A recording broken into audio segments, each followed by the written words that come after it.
हद तक कहे ना हदी लगवला ए राजा हो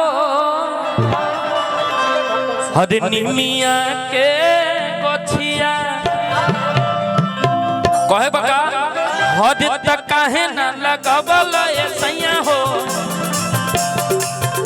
तनी भैया भैया देखनी ना राजा राम भैया पहले ही बतौने ना बहंगमो बा बिनु होटल त नाई बा तनी तनी सुर में रही महाराज तनी के ना सुर में बजाओ तनी सुर में हद एकदम बीट पे है ना आई हद तक काहे ना लगवला या पिया हो तक काहे ना लगवला या सैया हो मिया के गछिया काहे ना लगवला या पिया हो तनी मिया के गछिया काहे ना लगवला या सैया हो निमिया के गछिया ए हद अमवला गवला पिया हो महुआ देला गवला हद अमवला गवला पिया हो महुआ देला गवला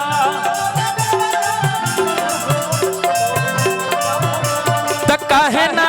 भैया अच्छा लगा था तन ताली बजा हद तक काहे ना लगवला ये सैया हो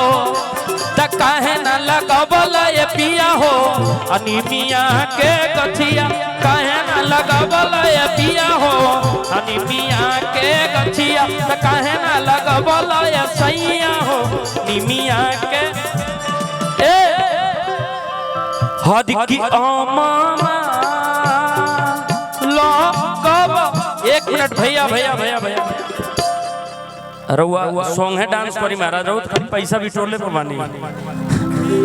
ई ध्यान दे बिटोर के घर न ले जाए रउआ काले वाली सारा पैसा हमें के दे अच्छा शुरू में कने तनी मैंने डोम है नहीं जादी हम नहीं कहो ए हम काले नहीं की गलती सही माफी चाहब हमर सैया जी भैया बताओ तनी के शुरू में चली चली धोली ओकरा तनी धोली धोली धोली ओकरा हद तक काहे ना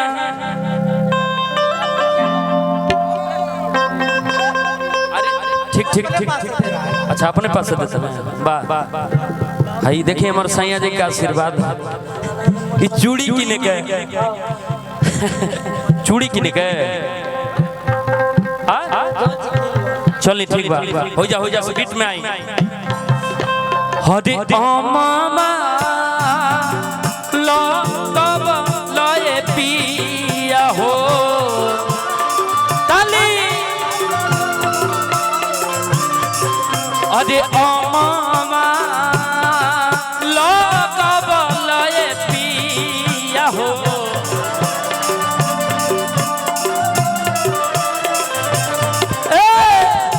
अमावा लगवला अमावा लगवला अमावा लगवला अमावा लगवला पिया हो महुआ देला गवला अरे अमावा लगवला पिया हो महुआ देला गवला हद तक काहे ना हद लगवला ये सैया हो कमेटी वाला भैया लोग देखा नहीं जानो चली तनी एक बार हो जा सरो दोनों जना हेजा मिलल जाई आ जोरदार ताली आप लोग बजा अच्छा ठीक बा ठीक हां नमो अमर सैया जी की तरफ से हजारों हजारों का आशीर्वाद बहुत बहुत धन्यवाद तनी एक बार ताली बजा दी जाए यहां खातिर उजस एकदम आवे को बीट में ठीक बनाओ कहे बा हद तक काहे ना लगवला ये पिया हो एक मिनट भैया ई कौन डांस महाराज अरे मुर्की मारता है ये जस्ट एक बार में चल जब दोबारा में चल जब रोडे में के दवाइया कराई के हमका कमाई खियाइए दादा आराम से आई आराम से एकदम मिजाज में हद तक काहे ना लगवला ये पिया हो तक काहे ना लगवला ये सैया हो अनिमिया के गछिया काहे ना लगवला ये पिया हो निमिया के गछिया काहे ना लगवला ये पिया हो निमिया के गछिया प्यारी हो जस देखे हमके प्यारी हो जस देखे हमके अब ते जगत में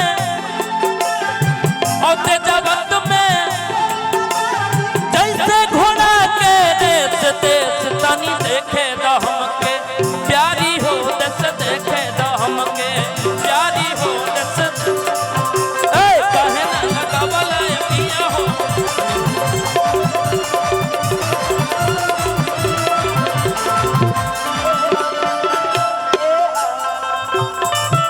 अच्छा ही बताइए प्रचार कर तनी का प्रचार सुनी सुनी है ना सुनी खड़ा रही भैया भैया भैया मेहरारू कहो तरीका बा बड़ा इधर तड़ा और सब भैया अनेरे लोग वही को होता हद किन्नी मिए हंगारबा माई के हद किन्नी मिए दुआरबा हो हद निमिए हंगारबा माई के निमिए दुआरबा हो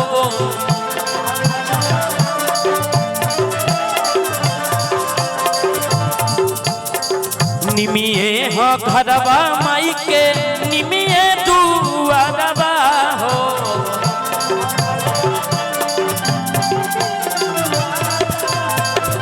भावे नहीं कबहू माई के बकरी विपदबा हो भावे नहीं कबहू माई के भावे नहीं कबहू माई के बकरी विपदबा हद की अनार हद लगवला पिया हो देखी असई एगो मरद एगो मेहरारू के सैया जी बाहर चल गेल बनी कमाए आ जब नियर आइल बा छठ दीपावली तो फोन केले बनी हने आई हे जा ए कहो तड़ी राजाराम भैया सुनी अब हम कुछ ना सुनो रहू अपने कंपनी से भैया ध्यान दीजिए एक बार प्रेम से बोली सच्चे दरबार की अच्छा लगा था ना कहो तड़ी के देखिए अब कुछ ना सुनो जल्दी से टिकट कटाइया घरे आई ऐसे कि छठ नियर आइल बा पटरौना में सुननी की बावली चौक पे ओ जाके जितना कमेटी वाला बनी जा बड़ी सुंदर मेला आयोजन करनी जा तमाम हो जा दूर दराज से माई बहन छोटी लेके आओ नहीं कहत न कैसे हरि की पियाबू हरि दीपावली में आई तो हो हरि पहटरा बना घुमाई तो देखिए ये भजन स्पेशल मैं यहाँ के लिए आज ही तैयार किया हूँ और आप सभी लोग साथ